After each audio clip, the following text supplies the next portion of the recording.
السلام علیکم میرے پیارے پیارے ویورز، ویڈیو اچھی لگے تو لائک شیئر اینڈ سبسکرائب کر دیجیے گا۔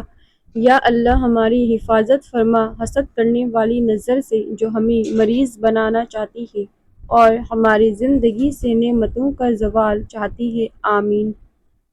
بس اگلے موڑ پر سکون ہوگا، چل زندگی تھوڑا اور چلیں۔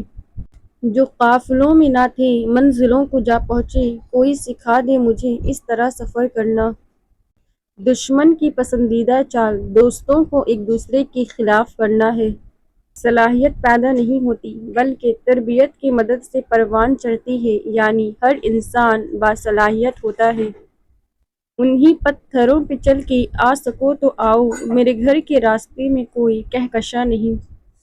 ہیروں کو پرکھنا ہو تو اندھیرے کا انتظار کرے، دھوپ میں تو کانچ کے ٹکڑے بھی چمکتے ہیں۔ اگر ہم دل پر پتھر نہ رکھیں تو لوگ پاؤں رکھ جاتے ہیں، اور اتنی بے دردی سے کہ نہ انہیں خدا یاد رہتا ہے اور نہ ہی آپ انسان ہونا۔ اب بندے بندے کو بدنام کرنے لگے ہیں، کام تھا شیطان کا اب کام یہ انسان کرنے لگے ہیں۔ عقل تب تک چلتی ہے جب تک پکڑ نہیں ہوتی۔ قرآن نور ہے جس سے نفس اور روح کو پاکیزہ کر کے قرب الہی پا سکتے ہیں۔ اگر تم سے کوئی کچھ مانگے تو ہنس کے دے دیا کرو اور شکر ادا کرو، اللہ نے تمہیں دینے والا پیدا کیا ہے، مانگنے والا نہیں۔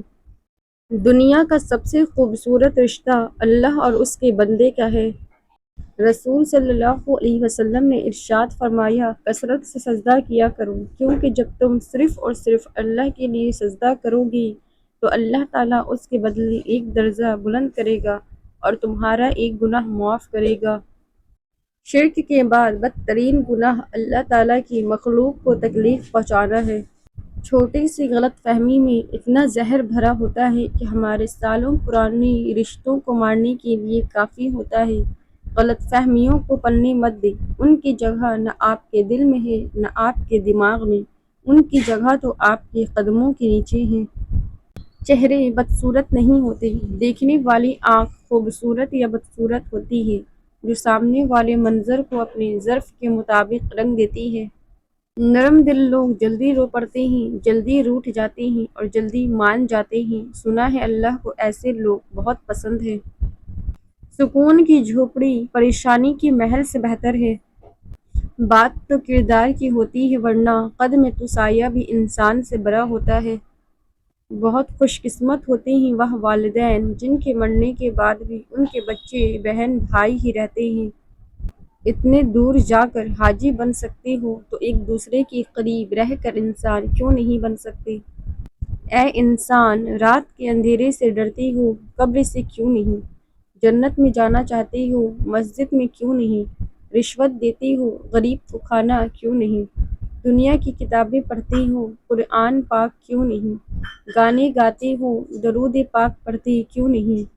دنیاوی امتحان کے لیے ساری رات جاگتے ہو، آخرت کے امتحان میں پاس ہونے کے لیے کیوں نہیں؟ دماغ سے دل تک دنیا کا سب سے بڑا فاصلہ یہ فیصلہ کرنا سب سے مشکل ہے کہ دل کے ساتھ جانا ہے یا دماغ کے ساتھ۔ باہر گرا تو زبد کو رسوا کرے گا اشک، اندر گرا تو دل پہ نشان چھوڑ جائے گا۔ ایسے بھی ہم جئیں گے کبھی سوچا ہی نہیں، جو سپنے ٹوٹ جائیں وہ پھر جڑتے نہیں۔ ڈستی ہے بیتی یادوں کی پرچھائیاں، آوارہ اس دل کی کوئی منزل نہیں۔ معاشروں میں قحط صرف روٹی اور پانی کا نہیں، احساس کا بھی ہوتا ہے۔ راستے مشکل ہے تو کیا ہوا، اگر ارادے پکے ہوں تو ہر مشکل بکھر جاتی ہے۔ اپنے مسئلے سے بھاگنا ایک ایسی دوڑ ہے جسے آپ کبھی نہیں جیت سکتے۔ کھڑے ہو جاؤ اور اس کا سامنا کرو۔ پانی اگر خاموش ہے تو گہرائی سے مذاق نہیں کرتے۔ اللہ کا ذکر نہ کرنے سے دل مرجھا جاتا ہے، اللہ کا ذکر کرنے سے دل منور ہو جاتا ہے۔ کثرت سے اللہ پاک کا ذکر اور پیارے رسول صلی اللہ علیہ وسلم پر درود پاک پڑھا کرے، جزاک اللہ خیر۔ ڈپریشن کوئی قدرتی بیماری نہیں ہے، یہ آپ کی زندگی میں گھٹیا لوگوں کا دیا ہوا تحفہ ہے۔ خدا سے یہ نہیں بولا کہ لازمی دے دے، اٹھا کر ہاتھ بس اتنا کہا ضرورت ہے۔ کٹ تو گیا، کیسے کٹا یہ مت پوچھو یارو، سفر زندگی کا اتنا آسان بھی نہیں تھا۔ اللہ ماضی دیکھ کر نہیں تڑپ دیکھ کر عطا کرتا ہے۔ اللہ کسی کی محنت کا پھل ضائع نہیں کرتا۔ تکلیف برداشت کی جا سکتی ہے لیکن تذلیل برداشت کرنے کے لیے پہاڑوں جیسے حوصلے چاہیے اور سمندر جتنی گہرائی چاہیے دفن کرنے کے لیے۔ اللہ آنے والے سال تمہاری زندگی میں اتنی خوشیاں بھر دے کہ تم حیران ہو جاؤ۔ خدا کسی کو کسی کا محتاج نہ کرے۔ ہر بار قصور تربیت کا نہیں ہوتا، بعض اوقات کچھ رنگ صحبتوں کے بھی چڑھتے ہیں۔ اداسی کے سمندر سے نکل جاتے تو کیا کرتے، یہ آنسو میری آنکھوں سے اچھل جاتے تو کیا کرتے، جسے سب سرخ منظر سبز ہی دکھلائی دیتے ہوں، ہم اس کے سامنے سارے بھجل جاتے تو کیا کرتے۔ رسول صلی اللہ علیہ وسلم نے ارشاد فرمایا، جو دنیا چاہتا ہے وہ آخرت خراب کر لیتا ہے اور جو آخرت چاہتا ہے وہ اپنی دنیا خراب کر لیتا ہے۔ اس لیے جو چیز باقی رہنے والی ہے اس کو فنا ہونے والی چیز پر ترجیح دو۔ رشتوں کی رسی کمزور تب ہوتی ہے جب انسان غلط فہمی پیدا ہونے والے سوالوں کے جواب بھی خود ہی بنا لیتا ہے۔ جب انسان سمجھتا ہے کہ وہ غلط بھی ہو سکتا ہے تب وہ ٹھیک ہونے لگتا ہے۔ موت کا جاسوس، رسول صلی اللہ علیہ وسلم نے فرمایا، بخار موت کا جاسوس ہے اور زمین پر اللہ کا قید خانہ اور اس کی گرمی جہنم کی آگ سے ہے، اور یہی حصہ ہر مومن کا جہنم کی آگ سے ہے، اور ایک رات کا بخار 1 سال کے گناہوں کا کفارہ۔ دو چیزیں بڑی اہم ہیں، اللہ کا ڈر اور اللہ کا در۔ خود کو کسی کی امانت سمجھ کر ہر لمحہ وفادار رہنا بھی ایک عبادت ہے۔ حضرت نوح علیہ السلام وہاں کشتی بنا رہے تھے جہاں پانی کا نام و نشان تک نہ تھا۔ کبھی کبھی تکلیف بتانے میں زیادہ تکلیف ہوتی ہے۔ آنکھوں کا پانی اور دل کی کہانی ہر کسی کی سمجھ میں نہیں آتی۔ تم قطرہ مانگ رہی ہو، میرا اللہ دریا عطا کرے گا انشاءاللہ۔ میں نے انسانوں سے متاثر ہونا چھوڑ دیا ہے کیونکہ لوگ ویسے نہیں ہوتے جیسے نظر آتے ہیں۔ جو انسان یہ سمجھتا ہے کہ اللہ جو کرتا ہے بہتر کرتا ہے وہ کمال کا ایمان رکھتا ہے۔ جس نے بن مانگے عطا کیا ہے وہ مانگنے پر کیوں مایوس کرے گا۔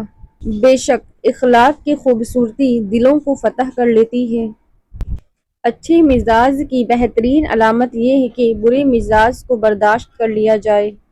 دل اداس ہو تو 2 نفل نماز پڑھ کر اللہ سے اپنے دل کی سکون کی دعا مانگو اور چپ کر کے لیٹ جاؤ، انشاءاللہ تعالی دل کی ساری اداسیاں دور ہو جائے گی۔ منزلوں سے گمراہ بھی کر دیتے ہیں لوگ، ہر کسی سے راستہ پوچھا نہیں کرتے۔ کن چراغوں کی بات کرتے ہو، سب چراغوں تلے اندھیرا ہے۔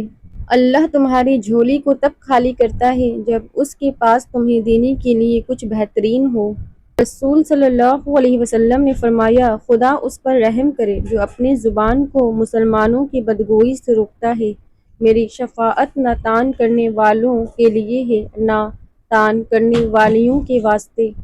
اچھا وقت ہمیشہ ان کا ہوتا ہے جو کبھی دوسروں کا برا نہیں سوچتے۔ مشکل وقت میں ہمیشہ دعا مانگو، جہاں انسان کا حوصلہ ختم ہوتا ہے وہاں سے اللہ پاک کی رحمت شروع ہوتی ہے۔